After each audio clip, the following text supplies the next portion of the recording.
लोग शाम को इकट्ठा तो होते हैं रामलीला देखने के लिए, लेकिन समीक्षा का विषय है कि रामलीला जब देख के जाते हैं तो सुबह इसका अनुकरण कितना होता है, नकल कितनी होती है, उसका असर हम पर कितना होता है। रामचंद्र जी के जन्म से लेके और जहां तक हम देखते हैं, जहां तक जान पाते हैं, देखिए कितना संघर्षों भरा जीवन था, कितना कठिनाइयों से भरा जीवन था। रामचंद्र जी पले बढ़े शुरू से वन में, उनका आज धनुष यज्ञ का आप अभी देखेंगे इसी मंच से धनुष यज्ञ की सीन, धनुष यज्ञ होती है, उसके बाद राम विवाह होता है, राम विवाह के बाद एक सीक्वेंस आता है राम वन गमन, और राम वन भी जाते हैं, इसी मंच से दिखाया जाएगा, आपके कलाकार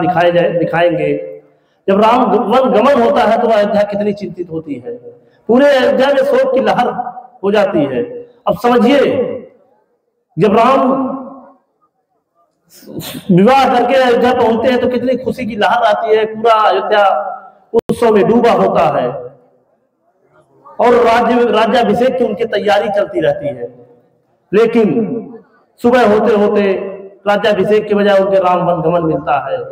और आप समझिए उनका त्याग समझिए कि जब राम वन गमन होता है, वन के लिए उनका आदेश होता है, उस समय पूरा अयोध्या शहर, अयोध्या जो भी रहा उस समय सब लोग लगते हैं कि राम को मनाने के लिए रामचंद्र जी वापस आ जाए और फिर से राज्याभिषेक हो जाए। लेकिन एक राजनीति के तहत मैं बताना चाहता हूं कि उन्होंने उस समय आम जनमानस का, जनादेश का कितना ठुकरा दिया था, कितना अपमान किया था। लाखों की जनता ने उन्हें मनाने का कोशिश की, लेकिन उन्होंने नीत, क्योंकि उस समय नीत कह रही थी, उनके पिता का आदेश कह रहा था कि उनको वन जाना चाहिए और भरत का राज्याभिषेक होना चाहिए, तो उन्होंने नीत का सम्मान करते हुए, कभी कभी ऐसा होता है कि लोग कहते हैं कि जनता की बात नहीं मानते हैं, तो कभी कभी हमको जनादेश का भी अपमान करना पड़ता है, क्योंकि नीत के आगे यदि नीत सही है तो राज हमको 14 साल 10 साल 20 साल बाद अवश्य मिलेगा, तो इसे राजनीति कहते हैं। और उन्होंने सब कुछ छोड़ते हुए भरत का समझिए, जब भरत वहां अयोध्या में राज्य कर रहे थे, उनसे कम त्याग लक्ष्मण का भी नहीं था रामचंद्र जी के साथ। लेकिन गोस्वामी तुलसीदास जी ने एक चौपाई लिखा है,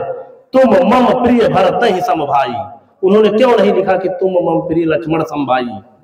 उन्होंने लिखा तुम मम प्रिय भरत सम भाई, क्योंकि भरत का त्याग था।